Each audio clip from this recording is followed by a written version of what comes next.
मेरा चैनल को सब्सक्राइब करें तो मोर प्यार से मेरे सोच चैनल।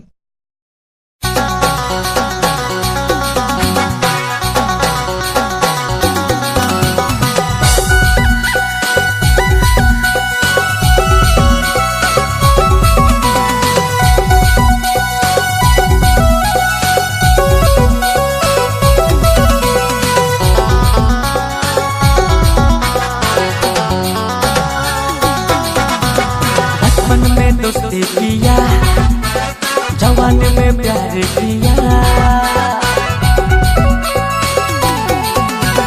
बचपन में दोस्ती किया, जवान में प्यार किया। बचपन में दोस्ती किया, जवान में प्यार किया। अरे शादी करके समय मेरे मुझे कोई और मिल गया, बोलती है मुझे कोई और मिल गया।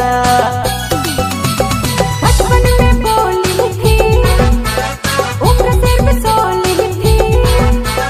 बचपन में बोली थी, उम्र सिर्फ 16 थी। अरे अभी मेरा ये तो हीरो से जीरो हो गया। अरे तेरा शक्ल हीरो से जीरो हो गया। बचपन में दोस्ती किया, जवान में प्यार किया।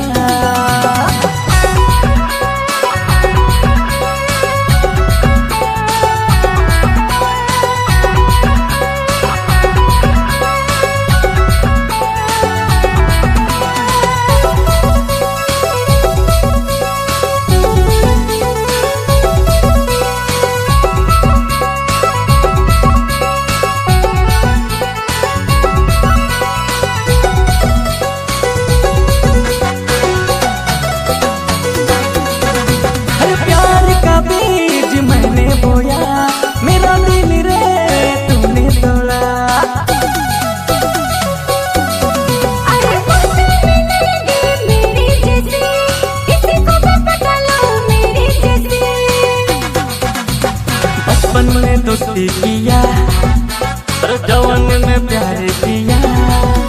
अरे शादी करके समय मेरे मुझे कोई और मिल गया, बोलती है मुझे कोई और मिल गया।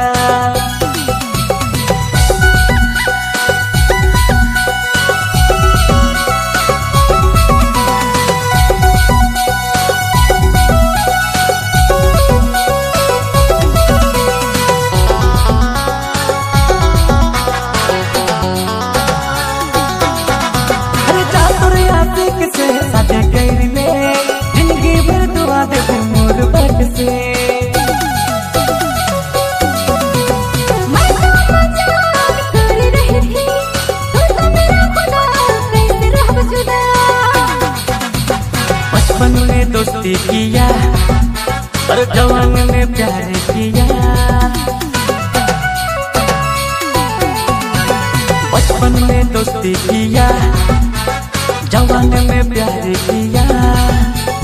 बचपन में दोस्ती किया, जवान में प्यार किया। अरे शादी करके समय मेरे मुझे कोई और मिल गया, बोलती है मुझे कोई और मिल गया। अरे शादी करके समय मेरे मुझे कोई और मिल गया, बोलती है मुझे